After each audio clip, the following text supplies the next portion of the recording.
Hello guys, maths by Mushtaq sir channel में आपका स्वागत है। आज मैं आप लोगों को एक स्पेशल क्लास देने जा रहा हूं। अक्सर हम लोग देखते हैं कि जो स्टूडेंट 11th और 12 में बायोलॉजी लेके पढ़ते हैं उनको फिजिक्स और केमिस्ट्री में मैथ की आवश्यकता पड़ती है। तो मैथ की कुल 4 चैप्टर हैं जिनकी आवश्यकता फिजिक्स और केमिस्ट्री में पड़ती है। उसमें पहला चैप्टर क्या है? ट्रिग्नोमेट्री। सेकंड क्या है? डिफरेंशिएशन। थर्ड क्या है? इंटीग्रेशन। और फोर्थ क्या है? लॉग, मतलब लॉगरिथमिक। इस पे मैं वीडियो बना रहा हूँ। तो आज मैं पढ़ाने जा रहा हूँ कंसेप्ट ऑफ ट्रिग्नोमेट्री। मैं ट्रिग्नोमेट्री का क्या कंसेप्ट है जिसके हेल्प से आपको फिजिक्स केमिस्ट्री आसान लगेगा। पहले हम लोग पढ़ेंगे angle. There are two measure for an angle. Angle को मेजर करने के लिए दो तरीका है। पहला क्या है? Degree measure. दूसरा क्या है? Radian measure. डिग्री मेजर का सिंबल क्या होता है? छोटा सा जीरो। और रेडियन मेजर का सिंबल क्या होता है? Small C. जिसे आपको लिखा हुआ है 90 डिग्री और यहां लिखा है क्या? 2 रेडियन। फिर देखिए यहां लिखा है 70 डिग्री, यहां लिखा है क्या? 35 रेडियन। अब दोनों में संबंध क्या होता है, रिलेशन क्या होता है? तो लिखते हैं pi radian equal to 180 degree, यानी इसको पढ़ते हैं pi. Pi radian equal to 180 degree. ये जो है डिग्री और रेडियन में क्या बनाता है? संबंध बनाता है, मतलब रिलेशन बनाता है। अब इसे कुछ फॉर्मूला बना लीजिए। यहां देखिए 1 radian equal to 180 upon pi, क्या हो जाएगा? डिग्री। मतलब क्या किया? पाई को हमने अपॉन भेज दिया। Pi radian equal to 180 degree, यह क्या है? डिग्री और रेडियन में रिलेशन है। अब इसे हम कुछ फॉर्मूला बना रहे हैं। पहला फॉर्मूला क्या बनाया? 1 radian equal to 180 upon pi degree. क्या किया हमने? पाई को हमने अपॉन भेज दिया। दूसरा फॉर्मूला आप यहां बनाएंगे। अब 1 degree equal to pi upon 180 है ना, रेडियन। हमने क्या किया? 180 को हमने यहां अपॉन भेज दिया। 180 को हमने यहां अपॉन में भेज दिया। तो फॉर्मूला क्या बना? 1 degree equal to pi upon 180 radian. अब आप सोचोगे इसका फायदा क्या है? इसका फायदा यह है ना, इसको मैं एग्जांपल समझते हैं। देखिए मैं यहाँ एग्जांपल में दे रहा हूं, है ना। अभी आपको क्लियर हो जाएगा कॉन्सेप्ट। पहला एग्जांपल देखिए, जैसे यहां लिखा है 60 डिग्री, है ना, 60 डिग्री। अब हम चाहते हैं डिग्री को रेडियन बनाना। इसको चाहते हैं हम रेडियन बनाना। तो देखिए यहां पे लिखा है 1 degree equal to pi upon 180 radian. जब भी आपको डिग्री को रेडियन बनाना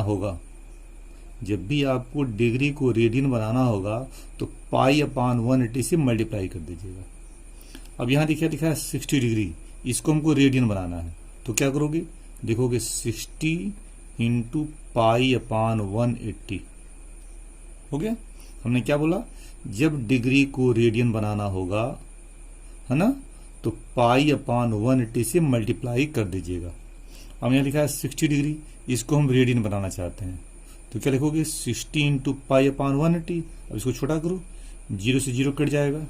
6 1 जा 6, 6 3 जा 18। तो क्या मिला? Pi upon 3 radian. एक और एग्जाम्पल देखिए, यहां लिखा है 150 डिग्री, इसको बनाना हमको रेडियन। तो क्या करोगे? पाई अपॉन 180 से मल्टीप्लाई कर दोगे। तो लिखोगे, देखो 150 इंटू पाई अपॉन 180। तो 0 से कट जाएगा, है ना। 3 5 या 15, 3 6 या 18। तो क्या मिला आपका? 5 पाई अपॉन 6 रेडियन बन गया। तो हमने ये बताया आपको, जब भी आपको डिग्री को रेडियन बनाना होगा, है ना, तो पाई अपॉन 180 से मल्टीप्लाई कर दीजिएगा। अब देखिए, अब हम सिखा रहे हैं थर्ड एग्जाम्पल।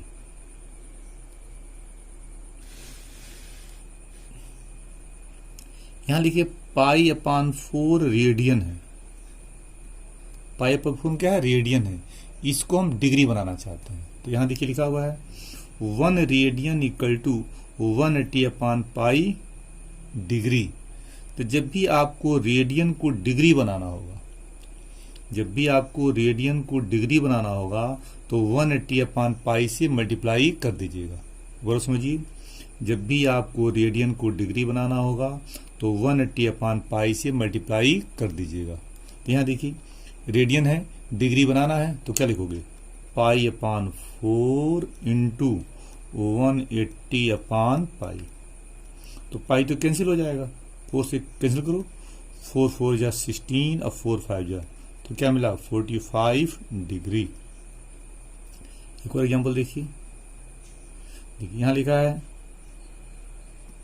3 पाई अपान 4 रेडियन। अब यहां देखिए एंगल रेडियन में है, इसको हम डिग्री बनाना चाहते हैं। तो क्या करोगे? 180 अपान पाई से मल्टीप्लाई करोगे, तो लिखोगे क्या? 3 पाई अपान 4 इंटू, इसे मल्टीप्लाई करो 180 अपान पाई। तो पाई से पाई कैंसिल हो जाएगा, 4 1 जा 4, 4 4 जा 16, 4 5 जा, और 3 इंटू 45 क्या होता है? 135 डिग्री।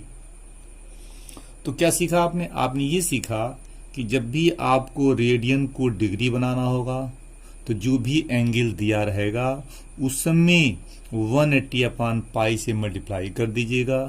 और दूसरा क्या सीखा? जब भी आपको डिग्री को रेडियन बनाना होगा तो पाई अपान 180 से मल्टीप्लाई कर दीजिएगा। मतलब जब भी डिग्री को रेडियन बनाना होगा तो जो एंगल दिया रहेगा उस समय पाई अपान 180 से क्या कीजिएगा? मल्टीप्लाई कर दीजिएगा। अब यहां देखिए एक चीज और, यहां मैं लाइन खींच दे रहा हूं ना, ये तो मैं एग्जाम्पल दे दिया आपको। यहां देखिए पाई का जो वैल्यू क्या होता है, नोट देखिए, पाई का जो वैल्यू होता है 22 अपान 7 होता है। ठीक है, पाई का वैल्यू क्या होता है? 22 अपान 7 होता है। ये पाई के एक्यूरेट वैल्यू नहीं होता है, अप्रॉक्सीमेट वैल्यू होता है। ये पाई का क्या होता है? अप्रॉक्सीमेट वैल्यू होती है। पाई का जो वैल्यू होती है वो देखो क्या होता है? 3.14 एंड सो ऑन होता है, ऐसे होता है।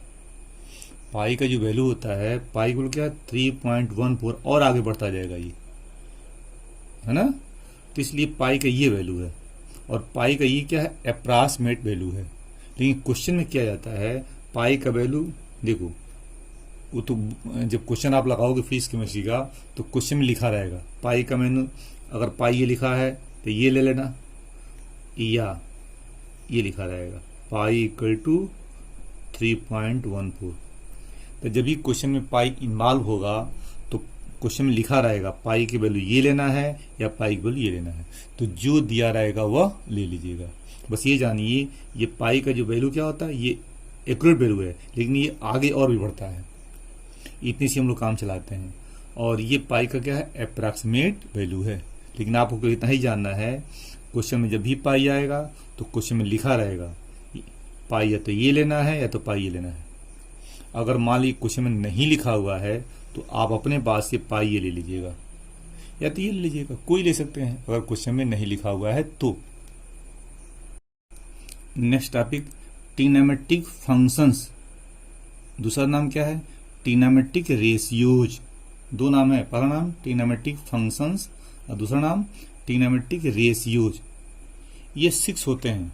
देखो, sine theta, cos theta, tan theta, cosec theta, sec theta और काट थीटा। ये 6 है ना, इसको बोलते हैं ट्रिग्नोमेट्रिक फंक्शन बोलोगे या ट्रिग्नोमेट्रिक रेशियोज बोलोगे। यहां देखो हमने बनाया है राइट एंगल ट्रायंगल। देखो ये एंगल क्या 90 है, 90 है ना, ये 90 है। अब ये एंगल, तो ये ट्रायंगल क्या है? Right angle triangle. इसमें एंगल 90 है ना, और यह एंगल और यह एंगल, ये दोनों क्या होता है? एक्यूट एंगल होता है। ये एंगल 90 डिग्री और ये एंगल और ये दोनों क्या होता है? एक्यूट एंगल होता है। एक ऐसा एंगल जो 90 से छोटा हो उसे क्या बोलते हैं, एक्यूट एंगल बोलते हैं। तो ये दोनों एंगल हमेशा क्या होता है, एक्यूट एंगल होता है ना। चलो इस एंगल को हम थीटा मान लेते हैं, इसको पढ़ते हैं थीटा। क्या पढ़ते हैं, थीटा। देखो इसको हमने थीटा मान लिया। अब यहां देखो जो थीटा के सामने ये जो दिख रहा है इसे बोलते हैं परपेंडिकुलर। क्या बोलते हैं इसे, परपेंडिकुलर। सिंबल पी होता है, पी हो गया। अब यहां देखो, और ये जो बच रहा है नीचे इसे बोलते हैं बेस। क्या बोलते हैं, बेस। सिंबल बी होता है। और जो 90 के सामने है उसे बोलते हैं हाइपोटेन्यूज। सिंबल एच होता है। उल्टा समझिए, देखिए यह एंगल 90 डिग्री है तो 90, भाई ट्रायंगल में 3 साइड होता है, 1 BC, सेकंड AB और थर्ड AC। तो इस ट्रायंगल में जो एंगल 90 डिग्री है उसके सामने जो होता है उसे हमेशा बोलते हैं हाइपोटेन्यूज। क्या बोलते हैं, हाइपोटेन्यूज, है ना। अब बचा दो साइड, एक BC दूसरा AB। तो अगर एंगल हम थीटा ये लेते हैं, थीटा हम ये लेंगे तो थीटा के जस्ट सामने होता है परपेंडिकुलर। अब बचा हुआ बेस होता है ना। अब देखो इसी फिगर में बदल रहा हूं, यहां देखो मैं बदल दे रहा हूं।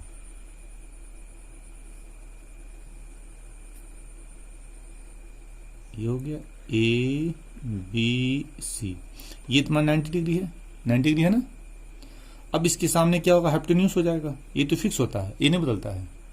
अब यहां देखो इसको हम थीटा लेते हैं, थीटा ले लिया ना, थीटा ले लिया। अब थीटा के सामने क्या ये साइड है, इसको अगर हम थीटा मान लेते हैं तो थीटा के सामने ये साइड AB है ना, AB। तो ये तुम्हारा होगा परपेंडिकुलर। थीटा के जस्ट सामने परपेंडिकुलर होता है और ये जो बच रहा है वो क्या होगा, बेस होगा, मतलब बी होगा। तो कहने का मतलब क्या होता है, परपेंडिकुलर और बेस बदलता रहता है। अगर हम ये एंगल ये लेंगे तो ये है परपेंडिकुलर, ये होगा बेस। लेकिन अगर एंगल हम ये लेते हैं तो इसके सामने ये परपेंडिकुलर और ये बेस होता है। क्या फिक्स है, हाइपोटेन्यूज फिक्स है जो 90 के सामने होता है। ये हो गया आपका। अब यहां पे आइए,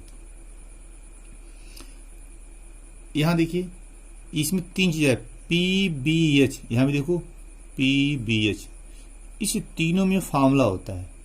कौन फार्मूला, पाइथागोरस थ्योरम। क्या होता है, पाइथागोरस थ्योरम पढ़ा होगा आपने। क्या फार्मूला होता है, P square plus B square equal to H square. इसका नाम क्या है, पाइथागोरस थ्योरम, है ना। इस फार्मूले का फायदा क्या है, देखो इसमें 3 चीज है, P है, B है और H है। इन तीनों में से कोई भी 2 मालूम हो तो तीसरा इस फार्मूले से निकाल सकते हो। P मालूम है, B मालूम है, H निकालना है तो फार्मूला अप्लाई कीजिए, H निकल जाएगा। P मालूम है, H मालूम है, B निकालना है, तब ये फार्मूला आप अप्लाई कर सकते हैं। तो इन तीनों में से कोई भी 2 मालूम हो, तीसरा आप इस फार्मूले से निकाल सकते हैं। अब यहां देखिए, यहां पे जो है 6 जो है फंक्शन लिखा हुआ है। देखिए अब इसका फार्मूला क्या होता है, साइन थीटा का जो फार्मूला होता है P/H होता है। Sine theta equal to perpendicular upon hypotenuse. Cos का फार्मूला क्या होता है, B/H, बेस अपॉन हाइपोटेन्यूज। और टेन का जो फार्मूला होता है परपेंडिकुलर अपॉन बेस होता है। इसको आप याद कर लीजिएगा, है ना। फिर देखिए साइन थीटा क्या होता है, P/H, कास थीटा B/H और टेन थीटा P/B। ये तीनों आपको रट लेना है, ठीक है। अब देखिए कोसेक जो होता है वो साइन का उल्टा होता है। कोसेक क्या होता है, साइन का उल्टा होता है। सेक क्या होता है, कास का उल्टा होता है। और काट क्या होता है, टेन का उल्टा होता है। तो साइन का उल्टा कोसेक, कास का उल्टा सेक, टेन का उल्टा काट। तो चलो हम क्या करते हैं, इसका फार्मूला कैसे बनाओगे। अभी हमने कहा साइन का उल्टा कोसेक होता है, इसी फार्मूले को उल्टा कर दो। उल्टा करो तो क्या आएगा, H/P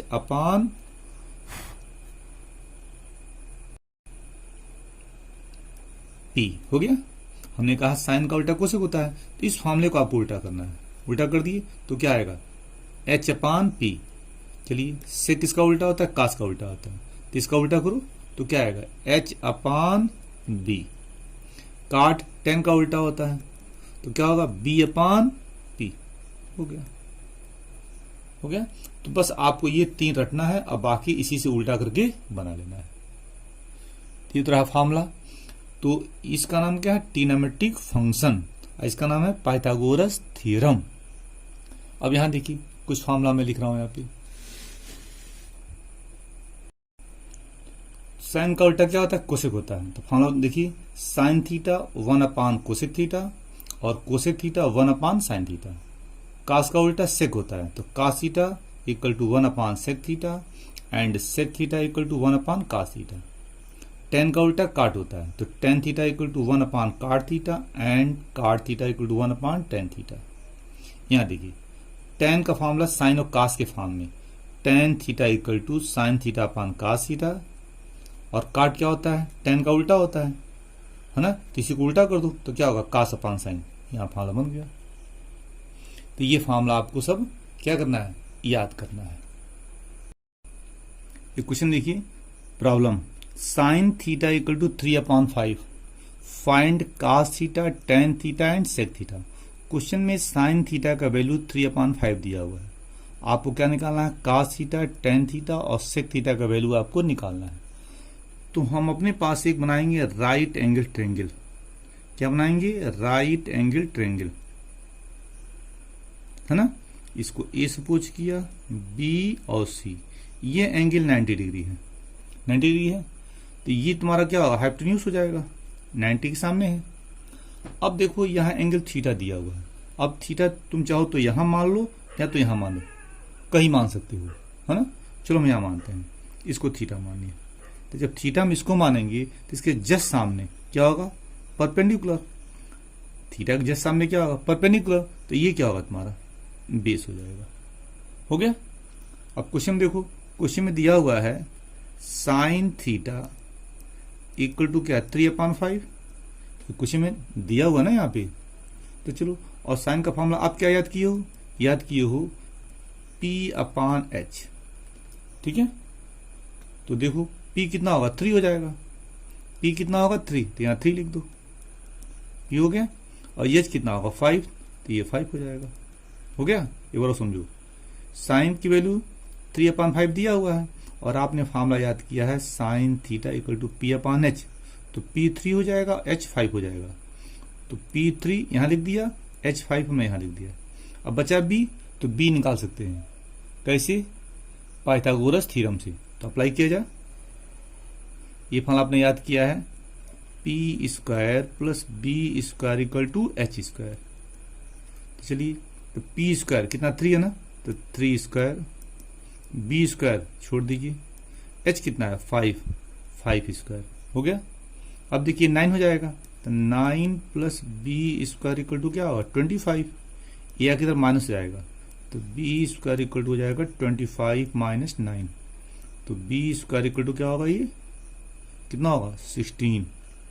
तो B कितना आएगा? रूट में 16। तो B कितना आएगा आपका?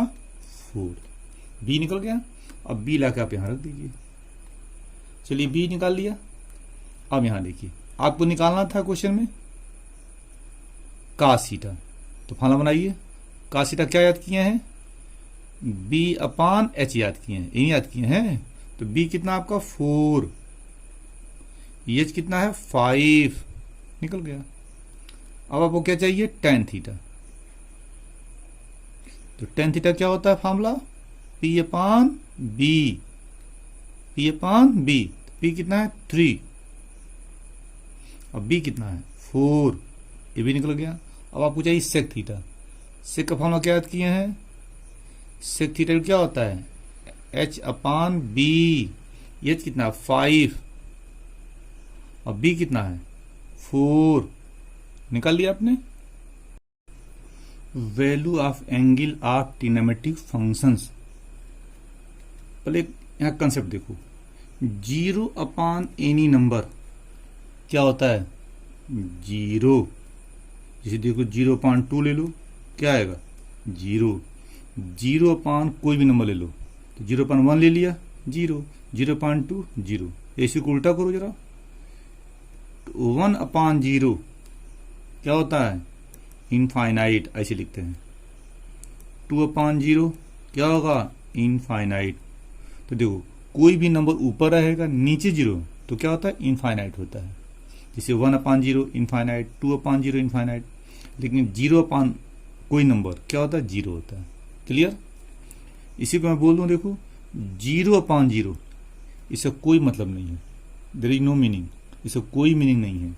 लिखोगे इन्फिनिटी अपॉन इन्फिनिटी, इसका कोई, इन दोनों का कोई मीनिंग नहीं है। इसका ऐसा नहीं आएगा आपके पास, इस तरह का क्वेश्चन आपके पास नहीं मिलेगा। ठीक है, चलिए यहां देखिए, यहां एंगल लिखा हुआ है, किसमें, डिग्री में, 0 degree, 30 degree, 45 degree, 60 degree, 90 degree. और यहाँ पे ट्रिग्नोमेट्रिक फंक्शन लिखा हुआ है, साइन, कॉस, टैन, कॉट, सेक और कोसेक। देखो अब मैं जैसे लिखा हुआ है कैसे, देखो यहाँ थीटा एरो बना दिया मैंने, इसका मतलब देखो क्या है, sine 0 degree, sine 30 degree, sine 45 degree, sine 60 degree, sine 90 degree. Cos ले लो, cos 0 degree, cos 30 degree, cos 45 degree, cos 60 degree, cos 90 degree. इसे टेन लेंगे, कॉट सेक कोसेक ले लेंगे। तो यहाँ पे हम जो है इसका वैल्यू कैसे जो है याद करेंगे, ये मैं आपको सिखा रहा हूँ, है ना। तो चलिए देखिए, साइन 0 डिग्री कितना होता है, 0 होता है। साइन 30 डिग्री 1/2 होता है। साइन 45 डिग्री 1/√2 होता है। साइन 60 डिग्री √3/2 होता है, √3/2। साइन 90 डिग्री क्या होता है, 1 होता है। बस यही आपको याद करना है और इसी से हम बाकी आपको याद कराएंगे। केवल आपको इतना ही याद करना है। क्या याद करना है, फिर समझिए, साइन 0 डिग्री 0 होता है। साइन 30 डिग्री 1/2 होता है। साइन 45 डिग्री 1/√2 होता है। साइन 60 डिग्री √3/2 होता है। साइन 90 डिग्री 1 होता है। इतना आपको याद कर लेना है। अब हम कास याद करना चाहते हैं, ठीक है, कास याद करना चाहते हैं।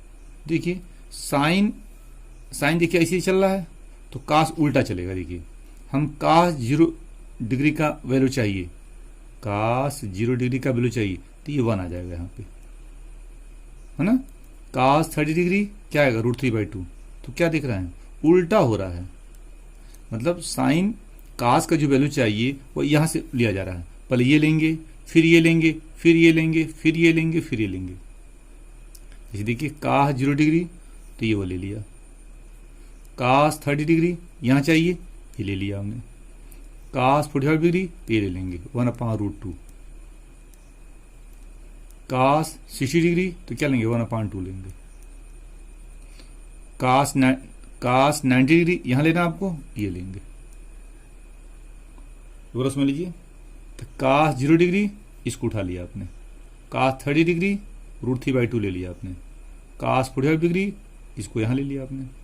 कास 60 डिग्री यहाँ चाहिए अब ना, तो क्या ये ले लिया आपने। और कास 90 डिग्री यहाँ चाहिए आपको, तो ये ले लिया आपने। तो ये सब आपको माइंड में बैठाना है। आपने केवल साइन का याद किया, अब बाकी सब कास क्या है, साइन से ही ले रहे हैं आप। ये सब आपको दिमाग में सोचना पड़ेगा भाई। एक दो बार जब प्रैक्टिस करेंगे तो माइंड में सेट हो जाएगा, रटना नहीं पड़ेगा आपको। अब आगे देखिए, 10 हम निकालना चाहते हैं। 10 हम निकालना चाहते हैं ना, तो देखिए 10 का फार्मूला ने बताया था आपको। 10 का जो फार्मूला होता है वो क्या होता है, साइन थीटा अपान कॉस थीटा होता है। इन होता फार्मूला, इस फार्मूले से हम काम चलाएंगे। 10 का फार्मूला क्या होता है, साइन थीटा अपान कॉस थीटा। अब इससे हम काम चलाएंगे। देखिए 10 चाहिए 0 डिग्री, यहाँ लिखोगे ना, तो कैसे लिखोगे, साइन बाई कॉस। फिर समझो 10 0 डिग्री यहाँ लिखना है तुमको, तो 10 क्या होगा, साइन बाई कॉस, तो 0/1। तो निकालो 0/1 कितना आता है, 0। तो यहाँ 0 हो गया। अब देखिए 10 चाहिए आपको 30 डिग्री चाहिए ना, तो यहाँ लिखना चाहते हो तो क्या होगा, साइन की वैल्यू अपान कॉस की वैल्यू। तो लिखोगे 1/2/√3/2। तो 2 कैंसिल, तो क्या है 1/√3। तो यहाँ हो रहा है 1/√3 आ गया, हो गया। चाहिए 10 चाहिए 45 डिग्री, तो क्या चाहिए, साइन अपान कॉस। तो लिखोगे क्या, देखो 1/√2 अपॉन 1/√2, यही ना। तो क्या कटेगा ना, कट के क्या होगा 1 हो जाएगा, तो यहाँ लिखोगे 1 हो गया। मतलब साइन 45 डिग्री यहाँ लिखना है, तो साइन अपान कास 1 आ गया। चलिए अब चाहिए tan 60 डिग्री यहाँ लिखना है आपको, तो क्या होगा साइन अपान कास √3/2/1/2, तो यही देखो निकालना हूं, √3/2 ये साइन है और कास, याद करो साइन बाई कास, तो साइन क्या है sine by cos, sine by cos upon 1/2, तो 2 कैंसिल, क्या आएगा √3, यहाँ क्या √3 लिख दो, हो गया। अब tan चाहिए 90 डिग्री, tan 90 डिग्री यहाँ लिखोगे ना, तो क्या होगा साइन बाई कास 1/0 ना, तो देखो 1/0 क्या होता है इनफाइनाइट, तो इनफाइनाइट हो गया। तो क्या सीखा आपने, tan किसे निकालेंगे, sine theta upon cos theta से। tan का जो भी निकालना हो साइन अपान कास से निकल जाएगा, निकल गया। चलिए अब काटने का चाहिए, काट क्या होता है, tan का उल्टा होता है। अब यहां देखो, यहां ऊपर देखो बताया, देखो यहां देखो 0/10 और 1/0 फाइन, तो इसको ऐसे याद कर सकते हो, 0 का जो उल्टा होता है वो इनफाइनाइट होता है और इसका उल्टा 0 होता है, ऐसे रटो, 0 का उल्टा इनफाइनाइट और इनफाइनाइट का उल्टा 0, फिर समझो 0 का उल्टा इनफाइनाइट और इनफाइनाइट का उल्टा 0। अब यहां पे आओ, देखो काट है ना, तो काट tan का उल्टा होता है, तो चलो काट क्या 0 डिग्री यहां लिखोगे ना, तो tan क्या 0 है, इसका उल्टा क्या होता है इनफाइनाइट, हो गया। काटे चाहिए काट 30 डिग्री यहां लिखोगे, तो देखो इसका उल्टा करो, क्या आएगा √3 हो जाएगा। काट चाहिए 45 डिग्री यहां लिखोगे, तो 1 का उल्टा 1 होगा। काट 60 डिग्री यहां लिखोगे, तो इसका उल्टा क्या होगा 1/√3 हो जाएगा। √3 का उल्टा 1/√3, देखो 2 का उल्टा क्या होगा, 2 का उल्टा क्या 1/2 होगा, सही है ना, 2 का उल्टा 1/2 होगा। तो देखो क्या चाहिए, काट 60 डिग्री, तो इसका उल्टा करो, √3 का उल्टा 1/√3। काट 90 डिग्री यहां लिखोगे, इसका उल्टा क्या होता है, इंफिनिटी का उल्टा क्या होता है 0 होता है, 0 लिख दिया, ये भी हो गया। चलिए अब सेक चाहिए, सेक चाहिए ना, सेक 0 डिग्री यहां लिखोगे, तो सेक किसका उल्टा होता है, कास का उल्टा होता है। सेक किसका उल्टा है, कास का उल्टा होता है। चलो भाई यहां चाहिए, तो 1 का उल्टा 1 हो गया, भाई 1 का उल्टा 1 ही होगा ना। चलिए सेक चाहिए 30 डिग्री यहां लिखोगे, तो इसका उल्टा करो, क्या होगा 2/√3, 2/√3 हो गया। सेक यहां चाहिए, सेक 45 डिग्री यहां लिखोगे, तो किसका उल्टा कास का, इसका उल्टा करो, तो क्या आएगा √2 हो जाएगा।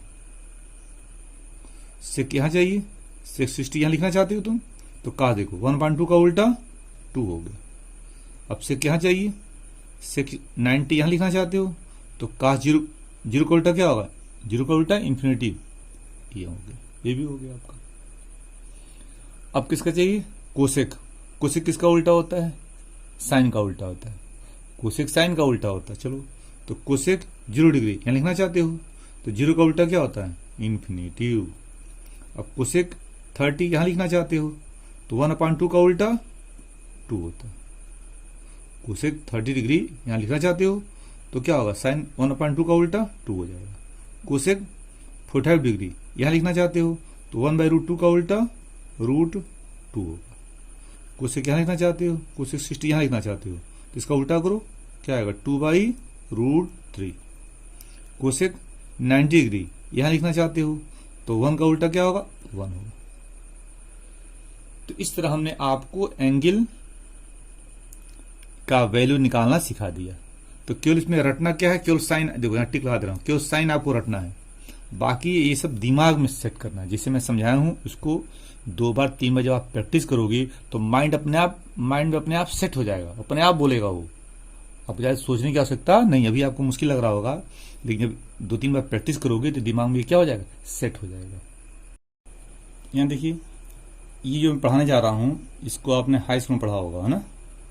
यहाँ देखिए, इसे पढ़ते हैं क्या, एक्स एक्सिस पढ़ते हैं ना, यहाँ लिखा है एक्स, यहाँ लिखा है एक्स डैश, इसे पढ़ते हैं एक्स एक्सिस, यहाँ लिख दिया हूँ। इसे यहाँ लिखा है वाई, यहाँ वाई डैश, इसे पढ़ते हैं वाई एक्सिस, यहाँ लिख दिया हूँ। ये तुम्हारा एक्स एक्सिस यहाँ लिखा हुआ है, ये तुम्हारा वाई एक्सिस यहाँ लिखा हुआ है, ठीक है। और ये जो देख रहे हो पूरा प्लेन, इसे क्या बोलते हैं, एक्स वाई प्लेन बोलते हैं। क्या बोलते हैं, एक्स वाई प्लेन।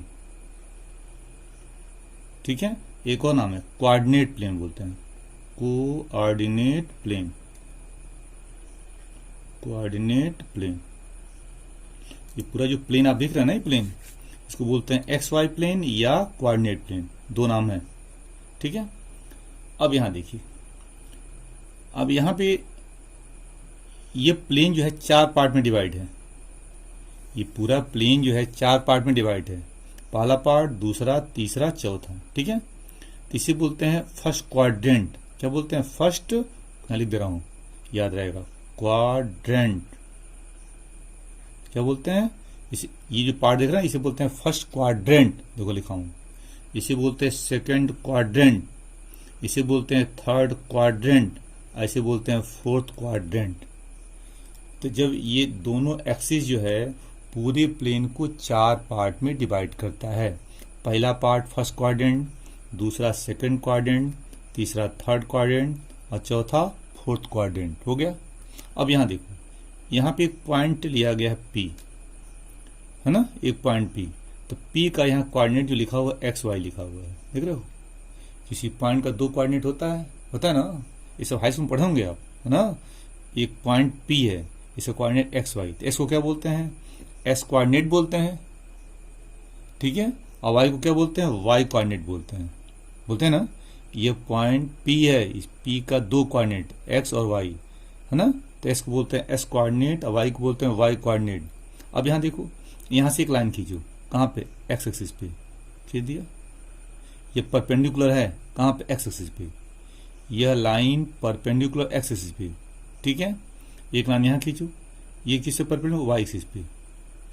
यह लाइन क्या है, यह लाइन वाई पे क्या है, परपेंडिकुलर है। तो चलो, ये एक्स जो देखते हो ये डिस्टेंस एक्स होता है ना, और ये क्या होता है, वाई होता है। इन पढ़े हो, एक्स कोऑर्डिनेट क्या होता है, एक्स पे नापा जाता है, और वाई वो वाई पे नापा जाता है। ठीक है, तो पॉइंट P का 2 कोऑर्डिनेट एक्स और वाई। एक्स देखो, हमने P से एक लाइन खींचा परपेंडिकुलर ऑन एक्स एक्सिस, और P से फिर एक लाइन खींचा परपेंडिकुलर ऑन वाई एक्सिस, खींच दिया। तो ये डिस्टेंस एक्स में नापा जा रहा है, तो एक्स कोऑर्डिनेट होगा, और ये वाई पे नापा गया, क्या है, वाई कोऑर्डिनेट होता है। ये पढ़े आप ना। अब ये देखो, ये तुम्हारा क्या, फर्स्ट क्वाड्रेंट है, ये तुम्हारा सेकंड क्वाड्रेंट है, ये तुम्हारा थर्ड क्वाड्रेंट है, ये तुम्हारा फोर्थ क्वाड्रेंट है, सही है। अब यहां देखो, जैसे पॉइंट यहां कोई है, इसका दोनों क्वाड्रेंट अगर प्लस है तो फर्स्ट क्वाड्रेंट में होगा, अगर ये माइनस प्लस है तो सेकंड क्वाड्रेंट में होगा, माइनस माइनस है तो थर्ड क्वाड्रेंट में होता है, और प्लस माइनस होगा तो फोर्थ क्वाड्रेंट में होगा। जैसे क्वेश्चन पे दे रहा हूं, देखो, जैसे मैं कहूं यहां पे एग्जाम्पल, एक पॉइंट ए दिया है, उसका कोऑर्डिनेट है 3-4। देखो, ये पॉइंट ए का कोऑर्डिनेट दिया गया 3-4, और तुमसे ये पूछा जाए कि यह पॉइंट ए जो है किस क्वाड्रेंट में लाई करता है।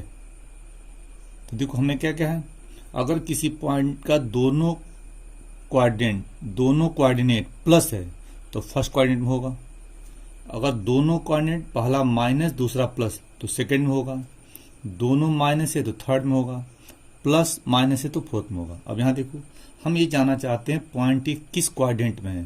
तो देखो, पहला प्लस है, दूसरा माइनस है, तो देखो प्लस माइनस, यही ना जी। तो किस में होगा, फोर्थ में होगा। पॉइंट ए किस क्वाड्रेंट में होगा, ये फोर्थ क्वाड्रेंट में होगा। हो गया। सेकंड क्वेश्चन देखो, ये पॉइंट बी दे दिया, सेकंड क्वेश्चन, इसका दिया कोऑर्डिनेट -2 -1। अब मैं पूछूं कि पॉइंट बी जो है किस क्वाड्रेंट में लाई करता है। तो देखो, माइनस माइनस है, दोनों निगेटिव है ना, किस क्वाड्रेंट में होगा, थर्ड में होगा। देख लो, माइनस माइनस, तो पॉइंट बी थर्ड क्वाड्रेंट में लाई होगा, मतलब थर्ड में होगा।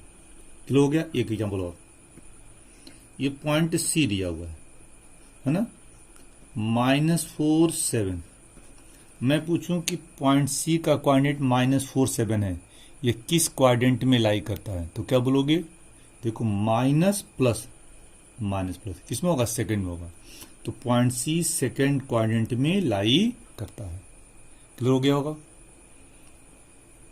तो जब भी दोनों कोऑर्डिनेट दिया रहेगा तो किसी न किसी कोऑर्डिनेट में वह पॉइंट लाई करेगा। और एक बात और ध्यान दो, जो पॉइंट एक्स एक्सिस पे होता है, ठीक है, इसे बोलते हैं एस का पॉजिटिव पार्ट, इसे बोलते हैं एस का निगेटिव पार्ट। पढ़े हो ना? इसे ये क्या पढ़ते हैं? वाई का पॉजिटिव पार्ट, इसे पढ़ते हैं वाई का निगेटिव पार्ट। क्लियर? तो चलो, तो जो पॉइंट यहां होगा एस के पॉजिटिव पार्ट में होगा, उसका पॉइंट ऐसे होगा एक्स कामा 0 ऐसे होगा। और जो एस के निगेटिव पार्ट में होगा उसका पॉइंट ऐसे होगा -x0 होगा। तो this point lies on positive part of x axis और this point lies on negative part of x axis. अब देखो, ये वाई का पॉजिटिव पार्ट है, तो यहां अगर पॉइंट हुआ तो ऐसे होगा 0y होगा। अगर नीचे होगा तो 0 -y होगा। मैंने 0y है तो this point lies on positive part of y axis, और 0 -y है तो this point lies on negative part of y axis, है ना? अब एग्जांपल देखो मैं देता हूं, इसमें दे दिया 4th एग्जांपल, है ना? एम दे दिया -30, देख रहे हो? मैं पूछूं कि यम जो है किस एक्सिस पे लाई करता है, यम जो है किस एक्सिस पे लाई कर, देखो -30 इसे मिला ना, -0। मैंने अगर पॉइंट एक्स एक्सिस पे है तो देखो वाई कोऑर्डिनेट 0 होगा, देख रहे हो? अगर पॉइंट एक्स एक्सिस पे है तो वाई कोऑर्डिनेट 0 होगा। अगर एस कोऑर्डिनेट प्लस में है तो पॉइंट कहाँ होगा? Positive part of x axis पे होगा। लेकिन अगर एस कोऑर्डिनेट निगेटिव है तो कहाँ लाई करेगा? Negative part of x axis. अब देखो -30 ना कहाँ लाई करेगा? तो यम lies on negative part of x axis. क्या बोलोगे? यम lies on negative part of x axis लिखोगे, निगेटिव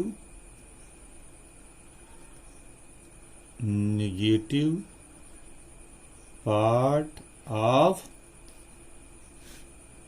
क्या? X axis.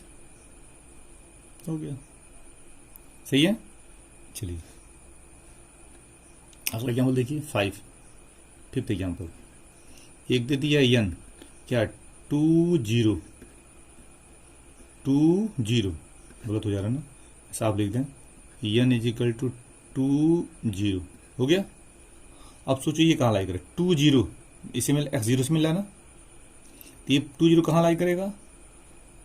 ये पॉइंट कहाँ है? Positive part of x axis. तो ये पॉइंट एन कहाँ होगा? Positive part of x axis. तो क्या होगा? Positive part of x axis, ये भी हो गया। अब यहां देखो एक ये और देख लो 6th एग्जाम्पल। टी दे दिया क्या 03, इसको चेक करना है 03। देखो अब देखो ये 0y से मिला, देखो 21 से मिला 03 0y इससे मिला ना। देखो जो पॉइंट y एक्सिस पे होगा उसका s कोऑर्डिनेट क्या होगा? 0 होगा। अगर y कोऑर्डिनेट प्लस में है तो कहाँ लाई करेगा? Positive part of y axis. अगर y नेगेटिव है तो ये पॉइंट कहाँ लाई करेगा? Negative part of y axis. अब देख लो t है ना 03, ये कहाँ लाई करेगा?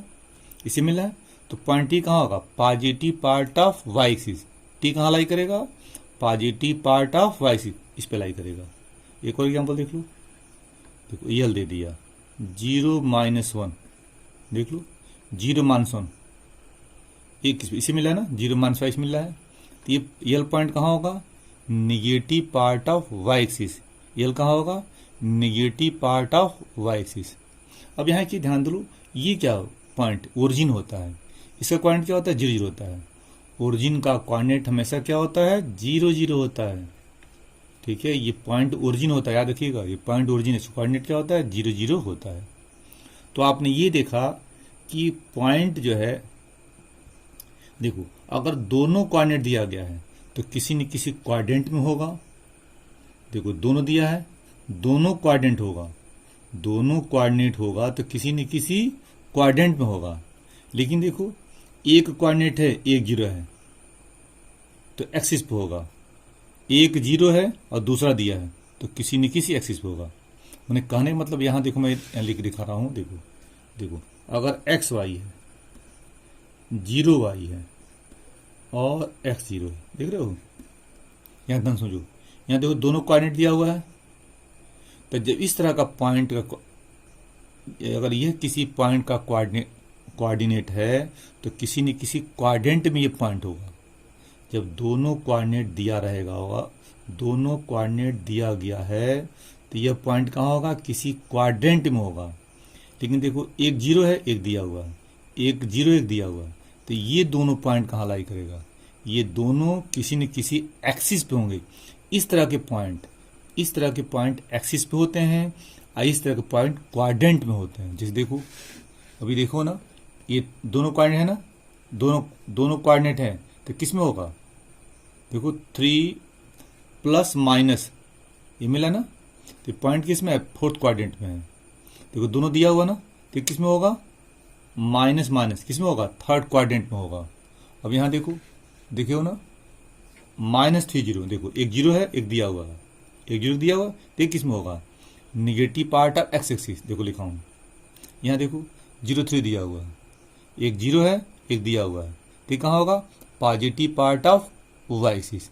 तो आपने क्या सीखा, पॉइंट किस क्वाड्रेंट में है या किस एक्सिस पे है, ये पता करना आपने सीखा।